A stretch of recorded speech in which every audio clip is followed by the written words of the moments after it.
Hello guys, welcome to our channel.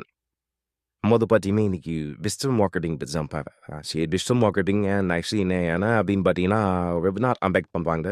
ஒரு எல்லாம் வந்துட்டு பார்த்தீங்கன்னா கமெண்ட் பண்ணுறவங்க வந்து பார்த்தீங்கன்னா ஆக்சுவலி இன்னைக்கு அவங்க வந்துட்டு 10+ இயர்ஸ் வந்து டிஜிட்டல் மார்க்கெட்டிங்கில் வந்துட்டு எக்ஸ்பீரியன்ஸ் சர்வீஸ் மாதிரி கொடுத்து அவங்க வந்துட்டு ஓனாக அந்த டிஜிட்டல் மார்க்கெட்டிங் கம்பெனி வச்சுருக்காங்க. ஸோ இன்னைக்கு வந்து அதில் வந்து பார்த்தீங்கன்னா வந்துட்டு ஃப்ரீ ஆஃப் ஹாஸ்டில் இன்னைக்கு 1 ஹவுஸ் வந்துட்டு பார்த்தீங்கன்னா கோல்டன் ஹவர்ஸ் அந்த மாதிரிலாம் நான் சொல்லுவேன். பிகாஸ் வந்துட்டு ஃப்ரீயாக உங்களுக்கு அவங்க வந்துட்டு அதை டேட் பண்ணலான்னு இந்த விஷயம் அவங்களுடைய அந்த வெப்னார் நீங்கள் கம்பேக்ட் பண்ணீங்க அப்படின்னா ஓவராலாக நீங்கள் வந்து டேங் பண்ணிக்கலாம். வேறு விஷயம் ஆகிட்டுனா எக்ஸாம்பிள் அப்படின்ற மாதிரி ஒரு ஹைலைட் அமிச்சிடும்.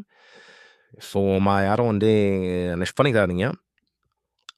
அதில் எப்படி கேங் மெத்தட் அப்படின்னு பார்த்தீங்கன்னா நான் உங்களுக்கு வாட்ஸ்அப் குரூப் லிங்க் அவங்களோட வாட்ஸ்அப் குரூப் லிங்க் அனுப்புகிறேன். அதில் அவங்க ஃபர்தர் வந்து ப்ரெசிடென்ஸ் வைப்பாங்க. அப்படியே நீங்கள் அந்த கூகுள் மீட்டில் போயிட்டு அப்படி ஜாயின் பண்ணிப்பீங்க. நான் போவேன். ஓகேங்களா? கரெக்டாக எப்போ கிளாஸ் ஸ்டார்ட் ஆகுது அப்படின்னு பார்த்தீங்கன்னா நைட்டு 8 to 9:30 1.5 hours. சரிங்களா? ஸோ ஷார்ப்பாக வந்து 8க்குள்ளே போயிடுங்க. சீட்டை ஃப்ரீ பண்ணிக்குவாங்க. பிகாஸ் ஏன் அப்படி சொல்லுமா ஃபில் ஆகிடுவாங்க. எல்லா மெம்பர்ஸும் ஃபில் ஆகிடுவாங்க. ஸோ அந்த சீட்டை வந்துட்டு நீங்கள் ஃப்ரீ பண்ணிடலாம். Okay, thank you so much.